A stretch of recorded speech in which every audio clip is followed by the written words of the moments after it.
आप देखेंगे कि बहुत लोग जो नीचे से ऊपर उठे हैं कि उनके लोसो ग्रिड में उनके बर्थ चार्ट में ये नंबर आपको मौजूद मिलेगा। रीजन क्योंकि ये बहुत ही नीचे शनि लेबर का नंबर होता है, बहुत काम कराता है आपसे, कपड़े फड़वा देता है काम करते करते आपके। और राजा के वैभव को देखने से पहले राजा को देखिए युद्ध क्षेत्र में, कि राजा युद्ध क्षेत्र में क्या करता है। जब वो बिल्कुल राजा जब युद्ध क्षेत्र में उतना करता है तब उसको राजयोग मिलता है। राहु जैसा ऑर्गेनाइजेशन, राहु जैसा डिसिप्लिन आपको प्राप्त हो, बुध जैसा बैलेंस आपको प्राप्त हो, और वर्तमान जो समय है वो शुक्र प्रधान है। नमस्कार, मैं अंजलि विश्वकर्मा आप सभी का स्वागत करती हूं हमारे इस चैनल में। मैं आप सभी को एक ऐसे व्यक्ति से मिलाना चाहती हूं जो न्यूमरोलॉजी और वास्तु कोच है, मिस्टर देवेंद्र मुनि विश्वास। नमस्कार सर। नमस्कार। हमारे इस चैनल में आपका स्वागत है।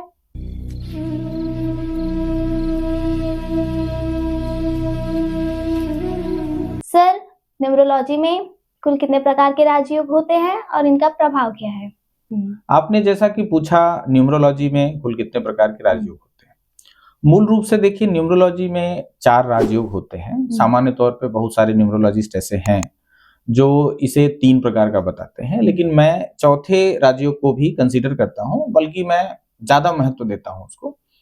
तो मैं क्रमशः डिफाइन करता हूं कि कौन कौन से राजयोग होते हैं। लोसो ग्रिड जब बनता है तो इसमें देखिए कुल 8 योगा होते हैं। 3 वर्टिकल होते हैं, 3 हॉरिजेंटल होते हैं और 2 डायगोनल होते हैं। इसमें जो डायगोनल होता है 4, 5, 6, इसे हम गोल्डन राजयोग बोलते हैं या राजयोग 1 भी बोलते हैं। इसे कुछ लोग सुपर सक्सेस प्लेन बोलते हैं। ये मूल रूप से क्या होता है, इसमें राहु, बुध और शुक्र, इन तीनों का संयोग होता है।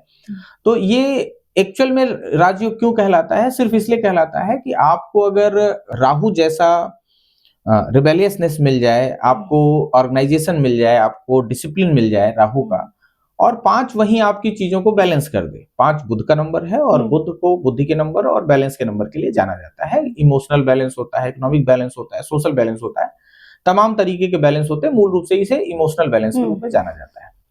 तो अगर राहु जैसा ऑर्गेनाइजेशन, राहु जैसा डिसिप्लिन आपको प्राप्त हो, बुध जैसा बैलेंस आपको प्राप्त हो, और वर्तमान जो समय है वो शुक्र प्रधान है, जहां पे यश, कीर्ति, वैभव, नाम, इन सब चीजों का बड़ा बोलबाला है। अगर ये चीजें आपको एक साथ मिल जा रही हैं तो निश्चित ही ये राजयोग है, और वास्तव में ये राजयोग 1 ही कहलाएगा। अब राजयोग 2 की बात करते हैं। ये अगेन डायगोनल लाइन से ही आता है। ये 2, 5, 8। 2 चंद्रमा है, 5 अगेन बुध है, 8 सैटर्न है, शनि है।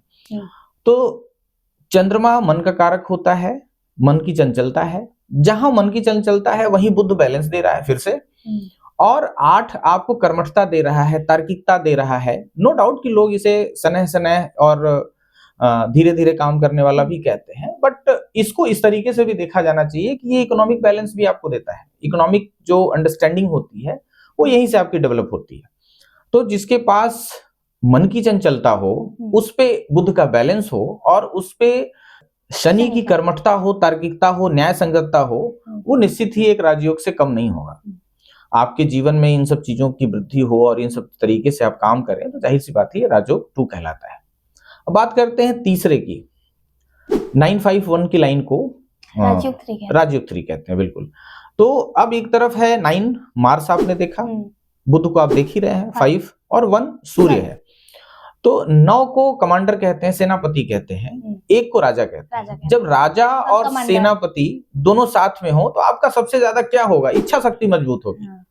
जब आपको लगे कि किसी युद्ध में है और आपका राजा भी जिंदा है, आपका सेनापति भी जिंदा है, तो जाहिर सी बात है आपके मन में एक इच्छा शक्ति डेवलप होगी, और बड़ी ही इसीलिए इसको व्हील प्लेन भी बोलते हैं। कि आपके पास मार्स है और अगेन बुध का बैलेंस है, और एक का तेज है, एक की लीडरशिप है, एक का कम्युनिकेशन स्किल है, सब कुछ है आपके पास। तो ये सक्सेस सिंबल होता है, और देखा जाए तो बहुत ही पॉपुलर ये है। बहुत लोगों में आप देखेंगे, आप गूगल पे सर्च करेंगे कि बहुत सारे ऐसे जो फेमस पर्सनालिटीज हैं उसमें ये 951 की लाइन आपको वहां पे कंप्लीट मिलेगी। तो ये एक अद्भुत संयोग है। इसे सक्सेस सिंबल भी कहते हैं, व्हील प्लेन भी कहते हैं, और राजयोग 3 भी कहते हैं। अब आती है बारी चौथे राजयोग की, जिसे मैं राजयोग 4 कहता हूं। ये संयोग बनता है शनि का, सूर्य का और शुक्र का। अच्छा। अगेन वही बात 8 की मैंने अभी गुण आपको बताया कि इनके अंदर वो कर्मठता है ना, न्यायप्रियता है, तार्किकता है, वो जिस व्यक्ति के अंदर आ जाए और सूर्य जैसा तेज आ जाए, कम्युनिकेशन स्किल आ जाए, लीडरशिप आ जाए, ट्रेंड सेटर होते हैं ऐसे लोग, रॉयल टाइप के रहते हैं, ये सारे गुण आ जाएं और साथ साथ अगेन शुक्र जैसा वैभव मिल जाए, तो ये भी किसी राजयोग से कम नहीं है। बल्कि आप देखेंगे कि बहुत लोग जो नीचे से ऊपर उठे हैं, उनके लोसो ग्रिड में, उनके बर्थ चार्ट में ये नंबर आपको मौजूद मिलेगा। इसीलिए रीजन क्योंकि ये बहुत ही नीचे से 8 जो है शनि लेबर का नंबर होता है, बहुत काम कराता है आपसे, कपड़े फड़वा देता है काम करते करते आपके। लेकिन ये उस व्यक्ति के अंदर जिसके अंदर कार्य करने की क्षमता अद्भुत है और सूर्य सा तेज है और शुक्र सा वैभव है, वो एक राजयोग से कम नहीं है। तो ये तीनों है। बट यहाँ पर मैं ये जरूर कहना चाहूंगा और मैं आपके दर्शकों से भी कहना चाहूंगा कि ये राजयोग जो आपके बर्थ चार्ट में आपको मिला है, ये यूं ही किसी चमत्कार के रूप में काम नहीं करता। निस्संदेह आपको जो नेचर ने नंबर्स दिए हैं आपके बर्थ चार्ट में, डेट ऑफ बर्थ में आपको जो नंबर्स प्राप्त हुए हैं, ये नंबर्स इसलिए मिले हुए हैं ताकि आप उन नंबर्स को यूज करें अपने जीवन में। अगेन मैंने बहुत सारे नंबर्स की जिक्र किया, उसमें मैं राहु को बताता हूं कि क्यों ये है। तो अब जब राहु का ऑर्गेनाइजेशन अगर आप उसको अपने लाइफ में इम्प्लीमेंटेशन में लाते हैं, बुध सा बैलेंस आप अपने लाइफ में इम्प्लीमेंटेशन में लाते हैं, और सो ऑन, इसी तरीके से जितने नंबर्स की बात बताई, अगर आप इन सब नंबर्स को अपने लाइफ में इस्तेमाल करते हैं तो निस्संदेह आपका राजयोग है। और राजयोग का मतलब ये होता है, राजयोग का मतलब कहीं से सोना नहीं होता कि सो के सारी चीजें मिल जाएगी। राजयोग, जहां राज शब्द जुड़ा है वो राजा से शब्द जुड़ा हुआ है, और राजा के वैभव को देखने से पहले राजा को देखिए युद्ध क्षेत्र में, कि राजा युद्ध क्षेत्र में क्या करता है। जब वो हाँ बिल्कुल, राजा जब युद्ध क्षेत्र में उतना करता है तब उसको राजयोग मिलता है।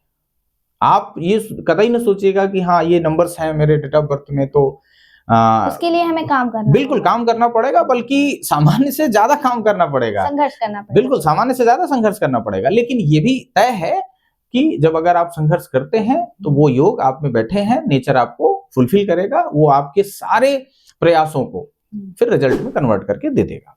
आपसे जो जानकारी मिली है वो निश्चित ही हमारे दर्शकों को उपयोगी होगी। अगर आप सभी को ये वीडियो पसंद आया हो तो चैनल को सब्सक्राइब करिए और वीडियो को लाइक करिए और दोस्तों के साथ शेयर करना ना भूलिए। धन्यवाद। धन्यवाद सर। धन्यवाद।